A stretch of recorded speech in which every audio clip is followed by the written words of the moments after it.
Olá a todos, vamos começar hoje a nossa aula e o tema escolhido para hoje é sobre renovação da sua mente.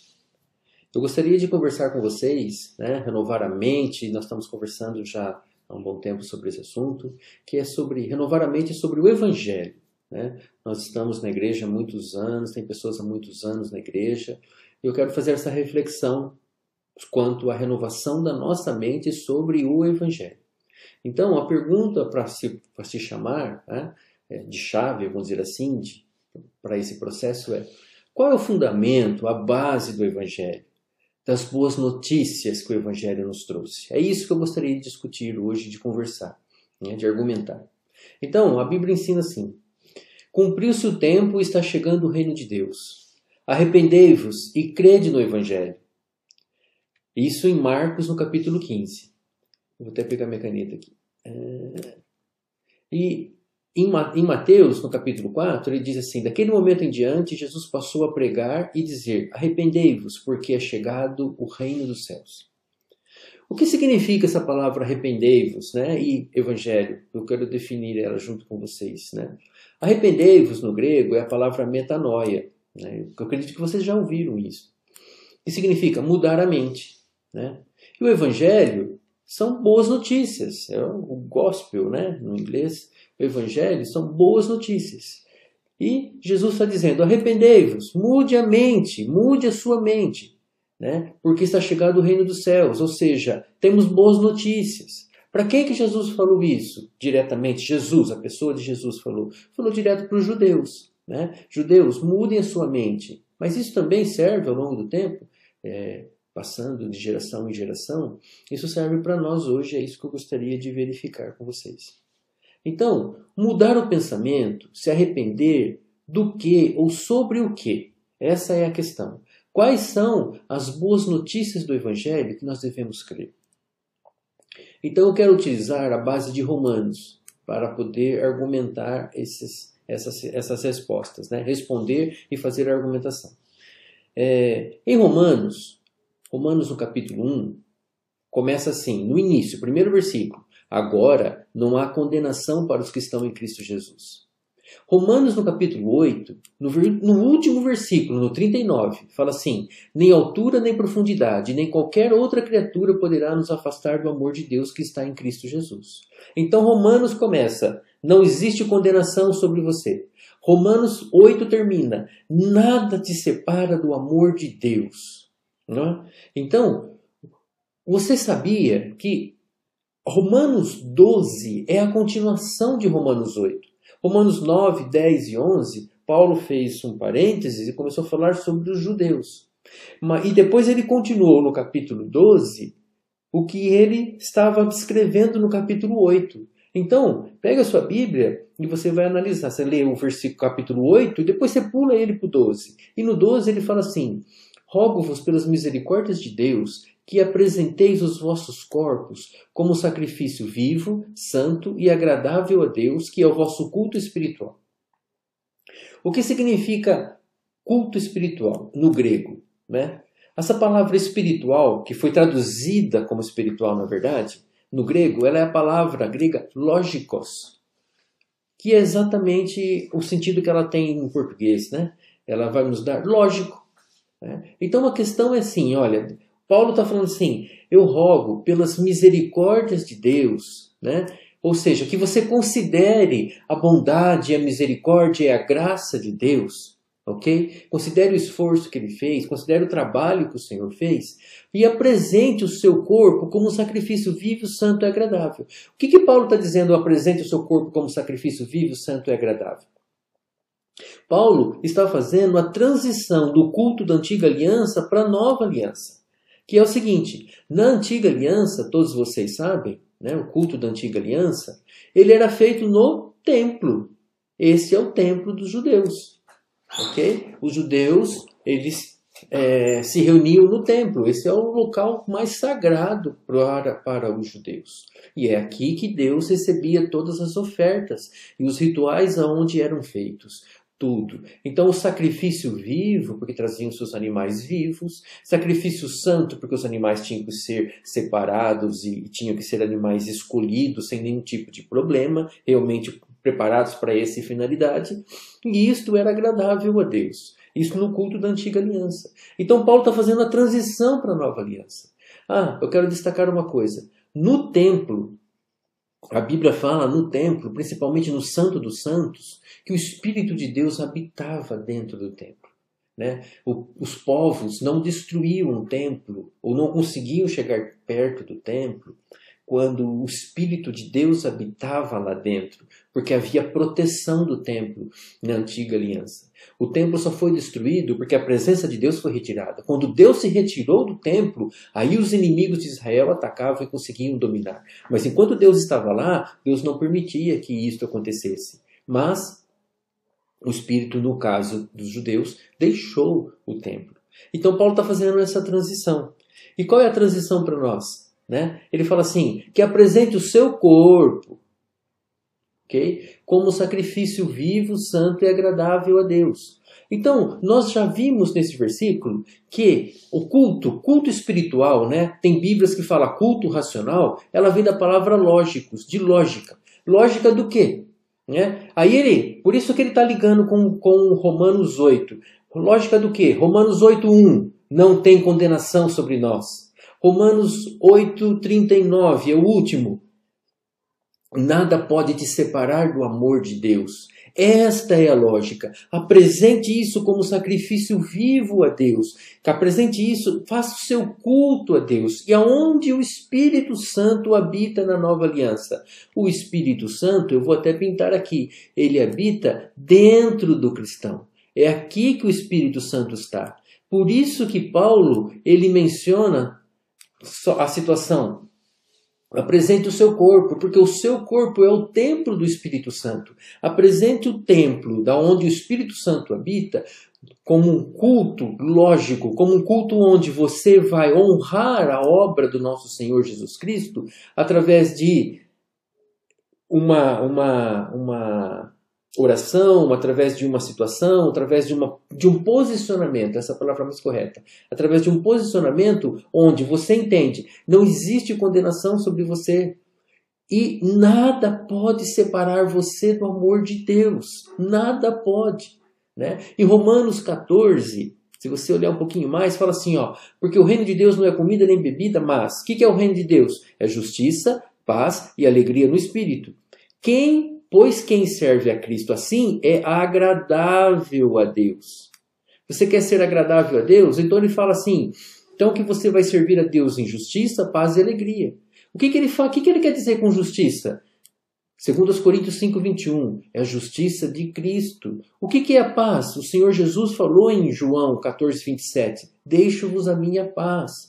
E a alegria? A alegria é do fruto do Espírito. Né? Em Gálatas 5:22 fala, o fruto do Espírito é amor, alegria, ou seja, a alegria da salvação dada pelo nosso Senhor Jesus Cristo. Então, quando eu uno essas coisas, e eu tenho conhecimento disso, eu posso fazer um culto racional, ou um culto lógico, um culto que eu falo, Senhor, não é por mim, mas é pela obra do teu Filho Jesus. Por isto não existe condenação sobre a minha vida, e nada pode me separar do seu amor, porque em Cristo eu tenho a justiça, eu tenho paz e a alegria da minha salvação eterna. É isto que Paulo está fazendo nessa transição entre o culto antigo e o culto novo. E isto ocorre dentro do cristão. Porque o Espírito Santo habita, eu não vou conseguir pintar tudinho, o Espírito Santo habita dentro do cristão. É aqui que está ocorrendo essa relação. E ele continua. Aí vai para o versículo 2 do capítulo 12. Né? Então, o capítulo 12 é a continuação do 8. Romanos 12:2. E não vos amoldeis ao sistema deste mundo, mas sede transformar-vos pela renovação da vossa mente, para que experimenteis qual seja a boa, agradável e perfeita vontade de Deus. Aí surge uma questão. Como nós vamos fazer a renovação da nossa mente? Como se faz a renovação da nossa mente? E o Paulo responde. Então, você lembra que no versículo 1 ele está falando do culto lógico, certo? Onde o Espírito Santo habita dentro de nós. E nós fazemos essa transição, né? E o culto lógico é: não existe condenação sobre você. Nada te separa do amor de Deus. Esse é o culto lógico. Você vive na justiça de Cristo, você tem a paz do nosso Senhor Jesus Cristo e você tem a alegria da salvação eterna. Então, como que isso pode se consolidar, né? Que é renovar a sua mente. Paulo responde isso no versículo na carta aos Efésios, no capítulo 4, no versículo 23 e 24. Ele fala: e serdes renovados no vosso modo de pensar, raciocinar, e vos revestirdes do novo homem, criado para ser semelhança de Deus em justiça e santidade, provenientes da verdade. Ou seja, quando nós nos revestimos do novo homem, certo? Do novo homem. Quem é esse novo homem criado em justiça e santidade que vem do nosso Senhor Jesus Cristo? Quando você se reveste da justiça de Jesus Cristo e neste momento começa a mudar, fazer uma renovação da sua mente. O que significa fazer uma renovação da sua mente? Você não vive pelo seu conhecimento do bem e do mal, pela lógica, mas você vive por crer na justiça que Deus te dá em Cristo Jesus. E isto começa a mudar, fazer de fato uma mudança na nossa mente. E aí vem um item que eu deixei por último para destacar, que fala assim, no capítulo 12 de Romanos, né? Romanos 12, 2 ainda, ele fala: e não vos amoldeis ao mundo. Qual é o sistema desse mundo para a gente não se amoldar? Então, normalmente, a gente vai encontrar respostas talvez assim: não se amolde com o pecado, não se amolde com a mentira, não se amolde com o estilo de vida do mundo. Isso está correto, tá? Eu não quero interferir nem fazer nenhum tipo de inferência nesse raciocínio. Mas eu quero apresentar para vocês um outro tipo de sistema do mundo também, tá? Que está no mundo e que isso nós trazemos naturalmente para a nossa vida, porque nós vivemos no mundo e nós temos que nos policiar sobre isso. Então, qual é o sistema que domina o mundo? Além dessas questões muito de pecado, como nós já comentamos. O sistema do mundo, ele é baseado em performance. Sabe? A performance de que Deus retribui a você apenas aquilo de bom que você faz. Esse é o sistema do mundo. O mundo ensina sobre essas situações. Então, como o mundo ensina sobre isso fica na nossa mente, isso traz para a nossa vida. E nossa vida no nosso relacionamento com Deus. Né? Mas eu quero dizer para vocês que não se amolde a esse sistema. Porque Deus justifica o ímpio, os últimos, os menores, os fracos. Deus não está justificando os justos, os bons. Jesus falou de uma maneira irônica, porque não existe, ok? Nenhuma pessoa justa, mas ele falou assim: eu não vim para justificar os justos, mas vim para justificar os pecadores. Né? Não, ele falou assim: eu não vim justificar 99 justos, mas eu vim justificar um pecador. Então ele está fazendo uma ironia em relação à quantidade, porque não existe justo, mas é para explicar isso. Então, quando a Bíblia ensina não se amoldeis ao sistema do mundo, ela está dizendo: não pegue o sistema de performance do mundo e traga esse sistema para dentro do seu relacionamento com Deus, porque Deus não é assim. Esse não é o sistema de Deus. Certo? Jesus falou assim, né? Jesus falou assim: quem me vê, vê o Pai. Né? Explicou isso para os seus apóstolos. E ele disse: olha, ele disse para uma mulher que foi pega em pleno ato de adultério: eu não te condeno. Jesus, ele especificamente não falou nada, mas por causa de Jesus, Barrabás foi salvo da condenação de Pilatos. O povo escolheu, mas porque Jesus estava lá e Jesus não abriu, falou: deixe Barrabás ser salvo. Sabe? Barrabás, ele foi amado pelo Senhor Jesus Cristo. Do seu jeito, ele foi amado por Jesus Cristo. E Jesus não o condenou. E ele foi liberto por causa de Jesus Cristo. O ladrão da cruz foi para o céu sem ter nenhuma obra boa, sem ter merecimento, sem ter mérito. Ele simplesmente reconheceu Jesus como Salvador. Ele disse: Senhor, lembra de mim quando você estiver no seu reino. E Jesus falou: você vai estar hoje comigo lá. E não cobrou nada dele, porque Jesus pagou tudo por ele. Então, Eu quero provocar essa reflexão, né, de quais são realmente a mudança de mente que a gente precisa ter, né? E a mudança de mente, além dela passar pela situação de arrependei-vos, ou seja, mude a mente, né, muda a mente sobre o Evangelho, né? Então, quais são as boas notícias que nós devemos crer, né? Qual é a mensagem central do Evangelho? Então, se eu perguntar para qualquer pessoa cristã, ele vai dizer que a mensagem central do Evangelho, né, ou ele vai me responder algo mais ou menos assim, que Jesus morreu na cruz, isto é o centro do Evangelho. Ou vai fazer que Jesus nos deu a salvação eterna, que isto é o centro do Evangelho. Não está errado, né? Então, só quando alguém responde assim que Jesus morreu na cruz, ele está falando da obra. Quando alguém diz que Jesus nos deu salvação eterna, ele está falando do resultado. Então tem uma obra e tem um resultado. O que está no meio disso? O que está no centro do Evangelho? Este é o ponto que eu gostaria, quando eu estou me referindo, é este daqui. O que fica entre a obra e o resultado de Jesus Cristo, que nos interessa, que nos impacta, né? Este é o ponto central do Evangelho. E qual é esse? É que o justo vive pela fé. O justo não vive por suas obras. O justo não vive pela sua caridade. O justo não vive pelo seu bom nome. O justo vive pela fé. A Bíblia é riquíssima em exemplos de justiça pela fé. Acho que o maior exemplo que pode ser dado é na passagem do anjo da morte no dia da Páscoa, quando Israel saiu do Egito. Né? Ele coloque e passe o sangue do cordeiro nos umbrais da porta.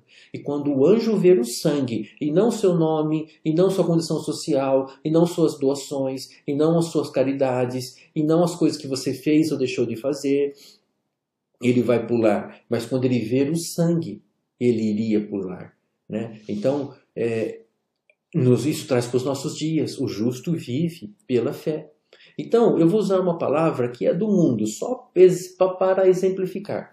Como o cristão pode performar no Evangelho? Né? Quem é empresário sabe. O que o empresário mais quer? Resultado. Né? Então, como que uma pessoa pode performar no Evangelho? Pode realmente ter uma boa performance, então, vamos dizer assim, usando essa linguagem do dia a dia. É orando mais? É jejuando mais? É dando mais o dízimo? É ajudando os outros? Ou é crendo? Né?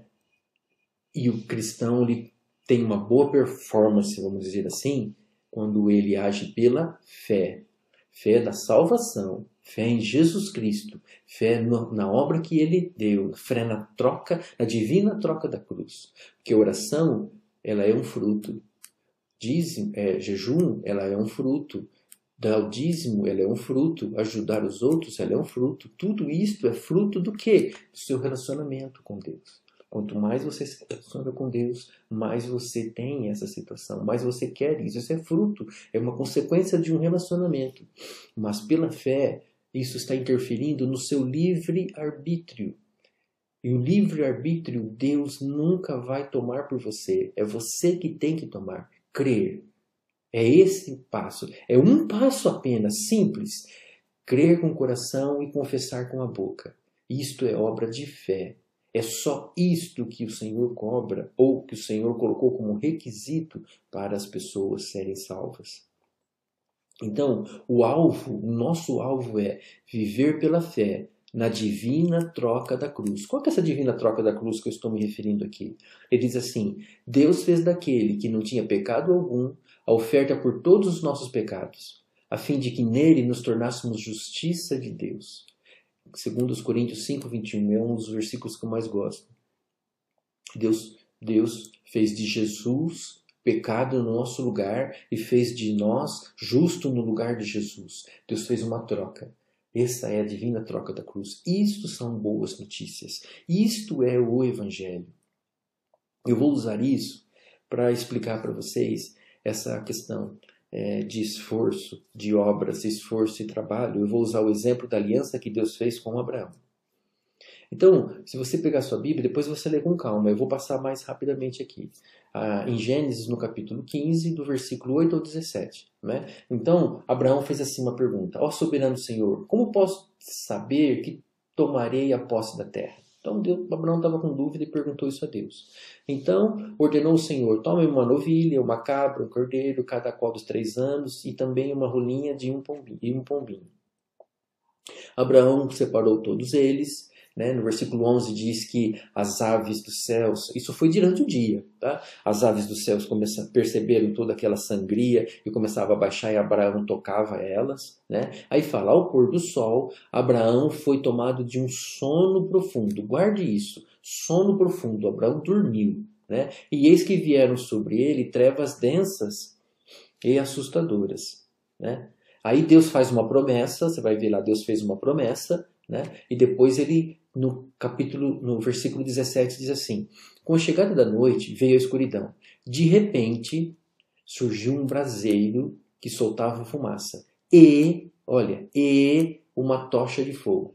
E o braseiro e a tocha passaram pelo meio dos animais divididos. Naquele mesmo instante fez o Senhor a seguinte aliança com Abraão. O que eu quero destacar, depois tem um texto que você pode verificar e ler lá, mas eu quero destacar para falar dessa situação. Quando eu lia isso, eu sempre imaginava que era igual às outras ofertas que foram feitas por Elias, por exemplo, onde Deus mandou fogo do céu e consumia toda a obra. Não foi isso que aconteceu nesse caso. A Bíblia está falando que existiu um braseiro e uma tocha, cada uma nas extremidades. Os animais tinham sido cortados, colocados em linha reta, as partes deles, só não foi cortado os aves, que eram muito pequenas, mas estavam mortas e sangrando, colocaram toda a linha reta, e à noite, na escuridão da noite, numa determinada hora da noite, surgiu um braseiro e surgiu uma tocha. A tocha, ela está simbolizando Jesus, a luz do mundo. O braseiro está simbolizando Deus que queima o pecado, que queima a injustiça, que condena o pecado, que elimina o pecado.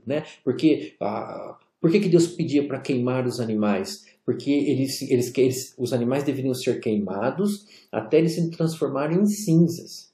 Ou seja, não tem mais nada para queimar. Queimou tudo, foi 100% perdoado. Então tem a luz do mundo e o Deus justo que queima o pecado. Cada um apareceu numa das extremidades da fileira dos animais da qual Abraão matou e separou. Então, tanto a tocha quanto o braseiro, eles caminharam entre si e eles trocaram de posição. O braseiro foi terminar na ponta da tocha, a tocha veio e foi terminar na ponta do braseiro. Era assim que se fazia as alianças antigamente. E quando estava acontecendo isto, a pergunta-chave é: onde Abraão estava neste momento? E o que Abraão estava fazendo? A resposta, quando estava acontecendo essa divina troca na cruz, onde Abraão estava dormindo. Porque a Bíblia fala que caiu um profundo sono sobre Abraão. Sabe? Então, quando aconteceu essa aliança, a gente fala que a Bíblia fala a aliança de Deus com Abraão. Mas, na verdade, Abraão aqui, ele foi beneficiário da aliança. Deus fez uma aliança com seu filho Jesus, ok? E Abraão estava dormindo, ele não fez nada, certo? E eles passaram. Por que Deus fez desta forma? Porque Deus é fiel e Deus pode cumprir integralmente o que fala. Mas o homem não é. Se Deus tivesse feito com Abraão, diretamente ele e Abraão, se Abraão falhasse, Deus teria que punir Abraão. Porque é assim que é esses rituais. Por que os animais eram cortados, colocados enfileirados, e as pessoas passavam no meio daquele sangue daqueles animais? É um simbolismo dizendo assim: se eu não cumprir a minha parte, que aconteça comigo o que está acontecendo com esses animais. Então era uma maneira de mostrar que haveria punição se alguém quebrasse o seu acordo. Mas se Deus colocasse Abraão numa das pontas, Abraão iria falhar e Deus teria que puni-lo. Então Deus fez aliança com o seu filho Jesus Cristo, e eles passaram. A luz do mundo e o Deus justo, que queima todo o pecado, passaram e fizeram uma aliança para dar a Abraão a promessa da qual o Senhor comentou com ele, para dar essa garantia a Abraão. Então esta mesma aliança aconteceu na cruz do Calvário. Nós, os seres humanos, somos beneficiários da aliança entre Deus e Jesus Cristo, o homem. Por que que Jesus Cristo veio como homem e como uma criança e cresceu todas as fases? Jesus veio como homem porque Jesus estava nos representando.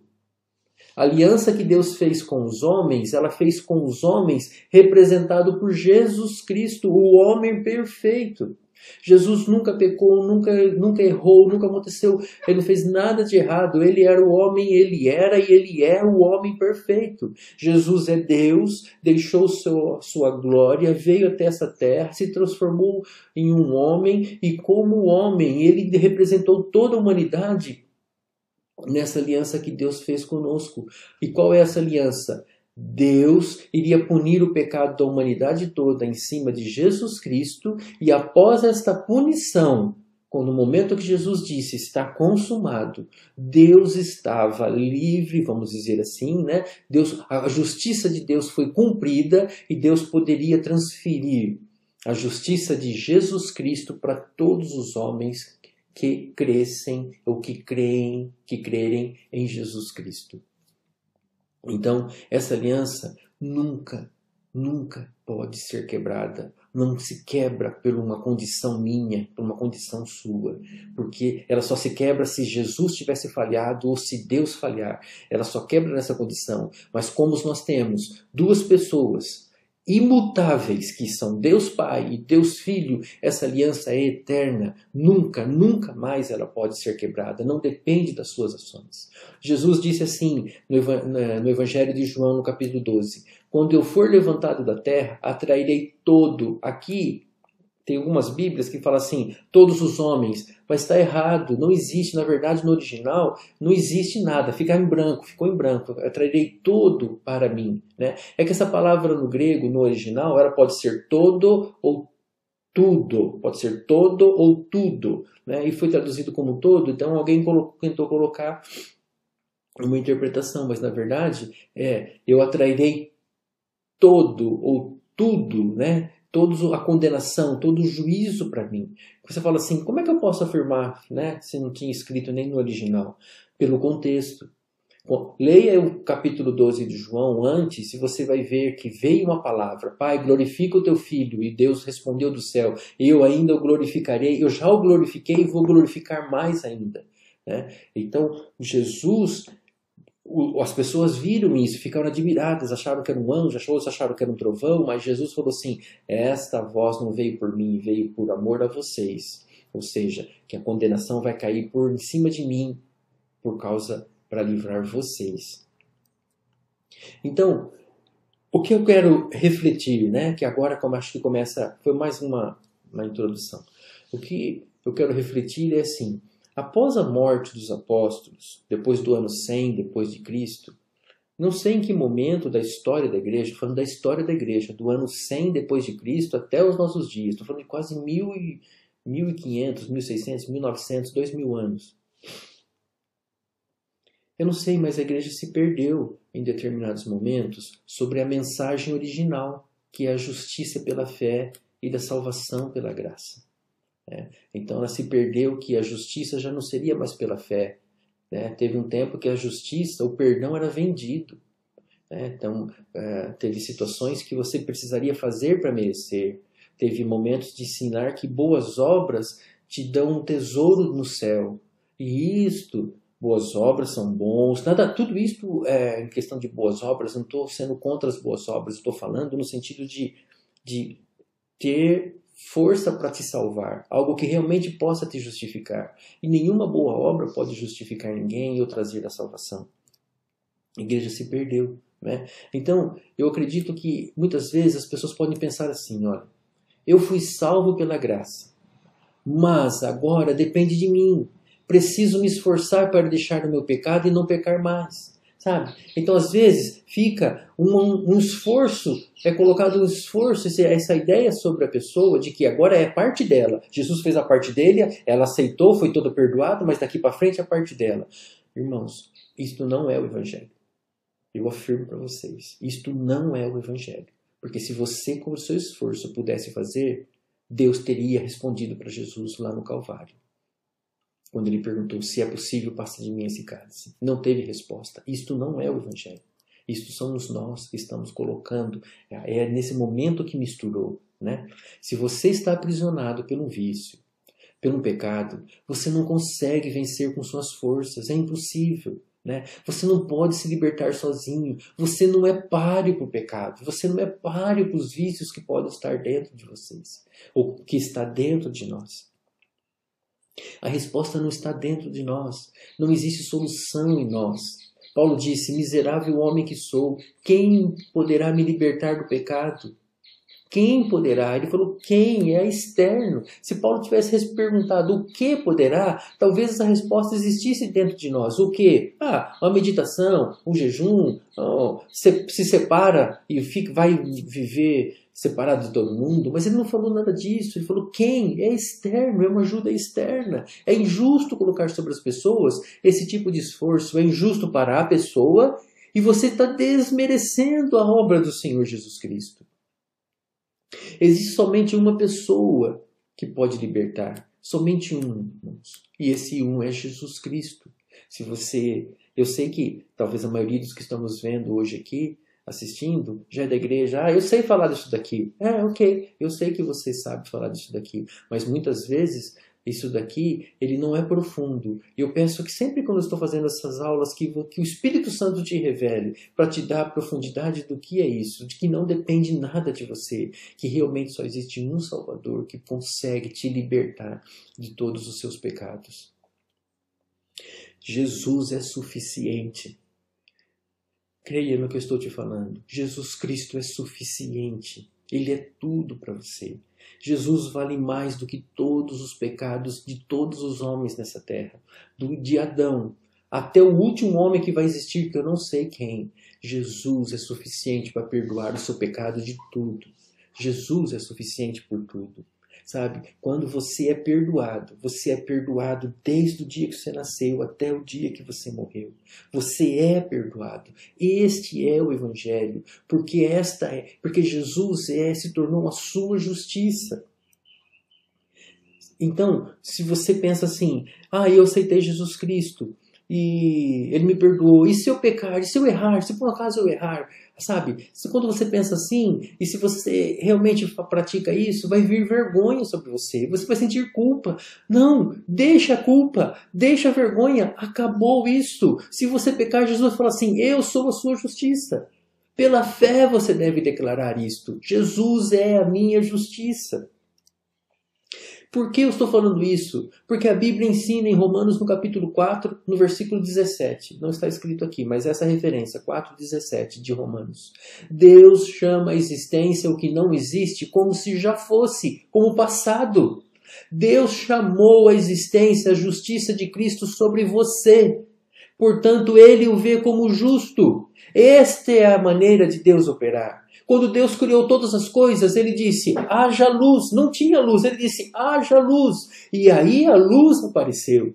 Deus chamou a luz à existência antes dela existir. Deus não viu a luz e chamou ela. Deus chamou a existência da luz antes dela ter. Então Deus é um Deus da fé. Ele faz a mesma coisa com você. Deus está chamando a existência que você é justo diante dele, antes de as suas obras serem perfeitas.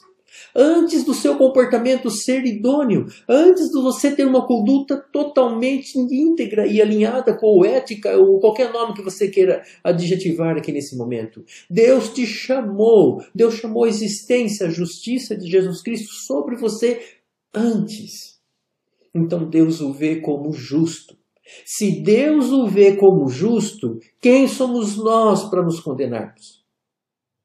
Quem somos nós? Somos mais santos e mais justos que Deus? Não é possível isso.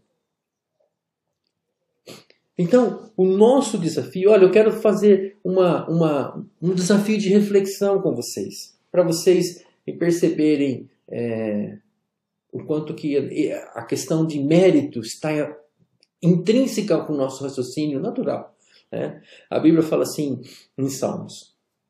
No Salmos 16, especificamente, fala assim, como poderei retribuir ao Senhor todos os benefícios para comigo?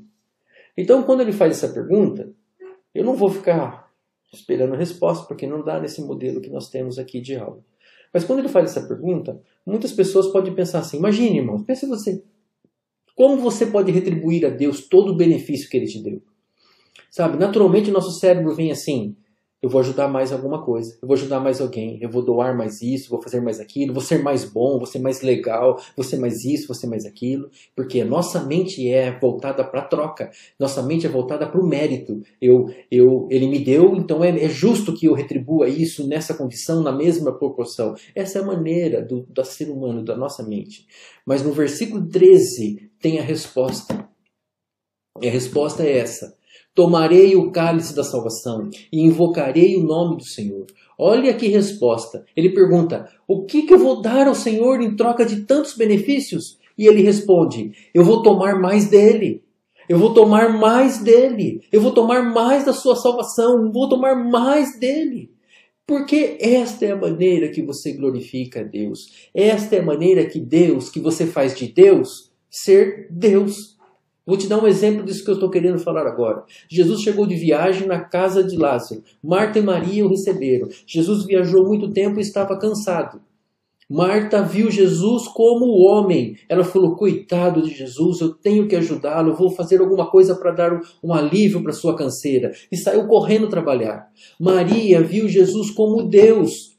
Ela não viu a canseira física dele, ela viu Deus ali. Então ela se sentou aos pés de Deus, de Jesus Cristo, e quis receber mais. Como que eu vou retribuir mais para ele? Recebendo mais, recebendo mais, recebendo mais da sua salvação, recebendo mais do seu amor, recebendo mais da sua companhia, recebendo mais, recebendo mais.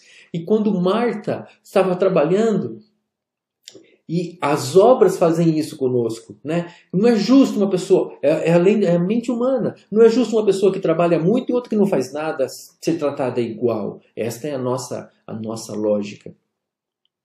Então Marta, numa única situação, ela acusou Jesus e Maria. Ela falou, Jesus, você não se importa de Maria não estar fazendo nada? Ou seja, Maria você não está fazendo nada e o Senhor não se importa com nada? Sabe? Isso é questão da obra. Só quando as pessoas estão focadas nas obras, ela pensa que ela tem o direito a receber. E isto acaba decepcionando a pessoa. E mesmo que não tenha decepção, se nós ensinarmos isso, nós vamos tirar a honra do Deus que dá gratuitamente aquilo que nós não merecemos. E vamos transferir isso para o ego humano. Então Deus te abençoa. E Deus fica muito feliz quando cada vez mais você toma da salvação dele, independente das tuas obras. Vou continuar. O seu maior desafio, o nosso maior desafio, não é sermos disciplinados, não é termos uma devoção maior, não é mantermos nosso foco, não é nos esforçarmos mais.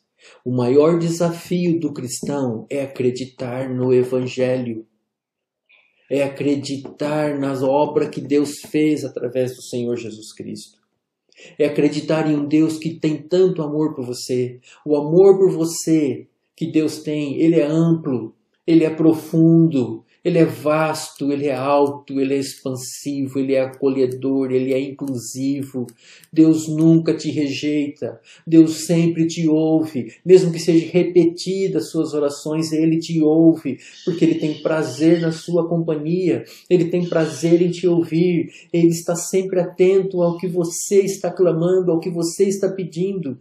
Aliás, tem situações que você nem pede, é só um desejo que subiu no seu coração, ele está atento a isso. O amor do nosso Deus por nós, ele é um amor que chega a ser escandaloso. Esse é o nosso desafio.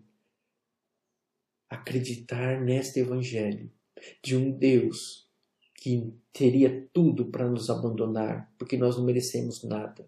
Mas ele se importou tanto conosco que mandou o seu próprio filho em resgate de pessoas que nem sequer se lembrava dele, pessoas que nem sequer comentavam sobre ele. Mas esse Deus não se importou com isso e veio para estar aqui conosco, para te amar. Esta é sua natureza, é amar. Creia que Deus te justificou em Cristo. Ele nunca te deixa. Ele não te condena. Ele é um Deus feliz por você ter sido salvo. Deus é bom. Deus é bom para você o tempo todo. Jesus é tudo do que precisamos, irmãos. A sua graça nos basta. Jesus é tudo do que precisamos. Não depende do nosso esforço, do nosso mérito, da nossa vontade, de nossas coisas. Jesus é tudo do que precisamos. Coloque sempre, mais e mais, a sua atenção e a sua fé no teu Salvador. Tire a culpa da sua vida, tire o sentimento de condenação da sua vida e olhe para o teu Salvador. Honre Jesus Cristo, a obra que Ele fez. Renove a sua mente. Como? Não existe condenação sobre você, Romanos 8:1. Romanos 8:39. Nada te separa do amor de Deus. Se revista, se renove com um novo homem interior, através da justiça, da paz e da alegria da salvação que o Senhor te dá. E você vai estar honrando e recebendo, e recebendo, e recebendo cada vez mais das revelações que Deus tem para nós. Sabe? Em Romanos fala assim, em Hebreus fala assim, buscai a santificação sem a qual ninguém verá o Senhor. Por anos pensamos que esse versículo falava, pelo menos eu pensava, que esse versículo se referia à salvação do céu. E não é verdade. O que esse versículo está falando é buscar a santificação, ou seja, separe o tempo da sua vida para você receber de Deus. Você não vai receber de Deus quando está na correria do dia a dia, mas quando está no seu quarto, fechada a sua porta, em oração com Ele, você vai receber revelação, você vai receber conhecimento sobre o Deus. Separe um tempo para estar com seu Deus. Não sinta vergonha. Não despreze a obra de Jesus Cristo. Você é amado por Deus, hoje e para sempre. Ele não desiste de você. Ele está à sua frente e te abençoa. Eu vou encerrar essa aula te abençoando. Em nome de Jesus. Que o amor de Deus seja derramado sobre a sua vida, sobre o seu coração. Que o Senhor vá à tua frente e que o Senhor proteja a tua retaguarda. Que o Senhor resplandeça o seu rosto e brilhe a sua face sobre a sua vida e sobre a sua família. Que você descanse na proteção e na obra que o Senhor Deus te deu. Que toda a promessa que é feita sobre a vida do justo, ela esteja sobre a sua vida. E que você seja luz aonde você for, demonstrando o grande amor do qual o Senhor tem por você. Sinta-se amado, seja amado por um grande Deus. Que Deus te abençoe, meu irmão. Até a próxima.